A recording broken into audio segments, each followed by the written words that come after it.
Good morning, everybody. Somebody left a comment for me, and I believe they had all good intentions, but they said that I appear anxious in my video.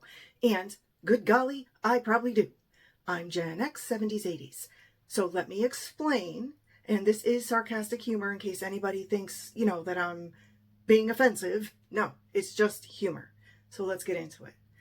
70s and 80s, it was like growing up in the Wizard of Oz land. We had scarecrows around every corner. You never knew when somebody was going to jump out at you. We also had the Tin Man, people with no heart. We also had flying monkeys, and not only that, but we had the man in the moon instead of the wizard.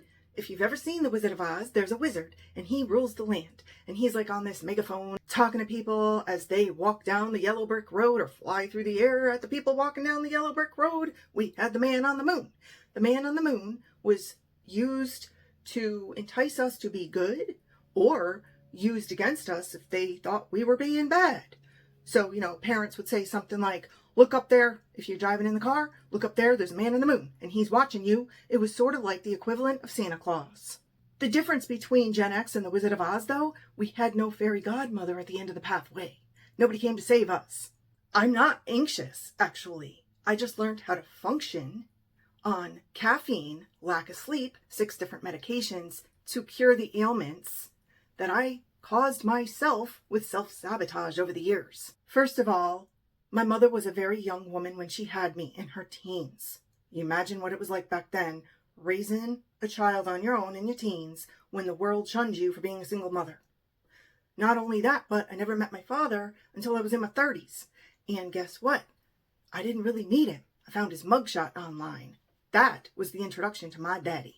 So today, in 2026, we have the Gen Z culture. I have 3 Gen Zs in my household. So I can honestly say, this is how this goes down.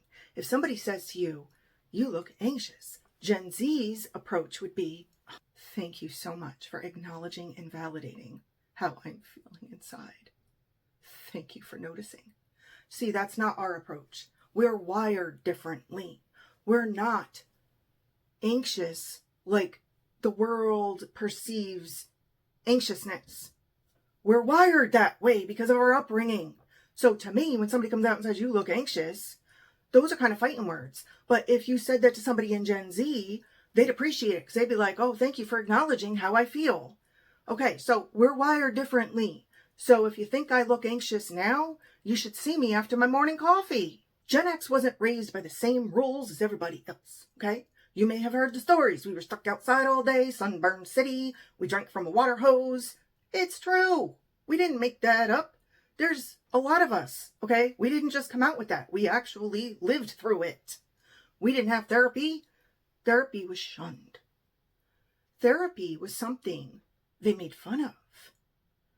There were still institutionalized folk that were in there like lab rats, getting horrible things, unmentionables done to them.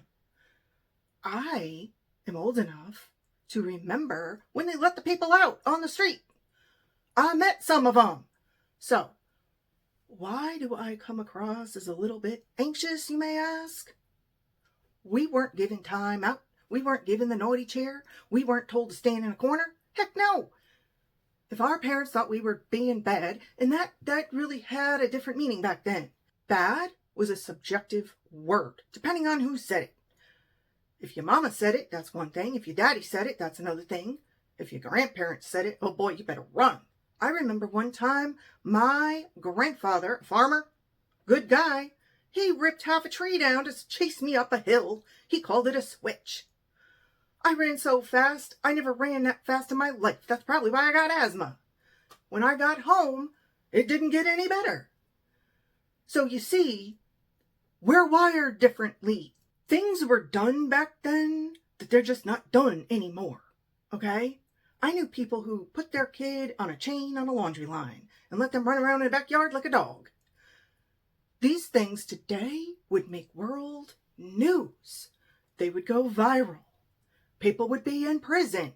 Back then, it was normal. The message is still the same, whether I look perfectly calm and composed or, full of caffeine. The message is the same. If it means someone out there, even one person, what's that old phrase? picking up one, now I can't even remember. That's how old I am. Can't, CRS syndrome. What's that phrase? Picking up one starfish at a time? I don't remember it. Anyway, if one person has a takeaway from one of my videos, looks through a lens at my life and says, I definitely don't want to turn out like her, good. Because that is the point. If somebody else out there takes away from me, learns from me what not to do or what to do, then that is the point of the videos I make. That is the point of discussing things. That is the point of my own long talks. I'm over 50 years old. I grew up in a time where we weren't given the count to 3. Like I said before, we weren't given the naughty chair. We weren't put in a corner. We weren't given time out. We were told, you better run. If I get to 3, you're going to get it. And they didn't wait till 3. We didn't have 3, okay? They didn't do a backward countdown. They didn't do a frontwards countdown. They didn't even do a countdown. They just said, if I get to 3, you're going to get it. But they never got to 3. I'm surprised I even learned how to count. What they did was they just reached back. If it was the car, because, there were no seatbelts. We were either sitting on the hump, or if you had siblings, you were in the back. Because only one kid could sit on the hump at the same time. And they would just reach back. They didn't care who they got. You got it. All of you got it. This is what I'm talking about. Imagine today. People don't do that. Well, yeah, I guess some people do it. But think about it today. We don't raise our children like that anymore. It's different. We were rushed. We weren't made a priority. Ask my own elders. They'll tell you this. They'll tell you they regret raising us that way. I have an aunt that went back to school and got her master's in child psychology. She'll tell you that she is not happy with the way she raised her children, and she feels bad about it. My own mother will agree with me. She'll tell you, yeah, it's all true. I stuck her outside from 7 in the morning till 10 at night, and she got blistered sunburns. She had to have emergency room visits, have her clothes cut off of her from the sunburns she endured with blisters. People don't raise their kids like that today. There's sunblock. Back then, we didn't know what that was. I'm the oil slick in the river. Years of waste and contamination. No, I don't mean me personally. I'm just saying, okay? Now, here's the result of that. You are the white swan. I was raised by people who were nervous all the time. They were riddled with anxiety to the point where they were alcoholics. They were chain smokers. They'll tell you that my grandmother passed away from emphysema from smoking. My grandfather passed away from cancer from drinking. This was normal in households. I was surrounded by people who smoked, chain smoked. There may be some households who choose to smoke, yes, but it's not like it was. Even people that are still alive today in my life that chain smoked back then, who are still chain smokers, they don't smoke inside anymore. As soon as they had grandchildren, that was over. They said, oh, I don't want them breathing that bad air, but their own kids had to breathe it in. So you see, we're not anxious. We're wired differently. I hope as somebody from Gen X who has lived through a lot, that when you see my videos, your takeaway isn't, well, you look anxious. Your takeaway is, wow, I need to avoid that like the plague. Or don't follow in my footsteps. Or on occasion, you might want to follow in my footsteps depending on what the subject matter is. I've heard others say, I come on here to YouTube so my brain doesn't snap. I need an outlet. Kids today, Gen Z, they're all about therapy. They have a crisis, they call the crisis hotline. We didn't have that hotline. If we did, I didn't know about it. There was no hotline. In fact, when I went to school, I had a bully and I was having a bad day. They literally sent me home to collect my thoughts. Because back then, you weren't allowed to have any kind of emotional disturbance. You weren't allowed to have any kind of emotional breakdown. You weren't allowed to have any kind of upset. Don't upset the apple cart. Didn't matter if there was a bully out there chasing you on the playground or not. You had to keep it together. You were not allowed to, tell your feelings. You were not allowed to explain what was going on. Nobody wanted to hear it. It was your fault if you brought it up. So, Today, it's a much different world.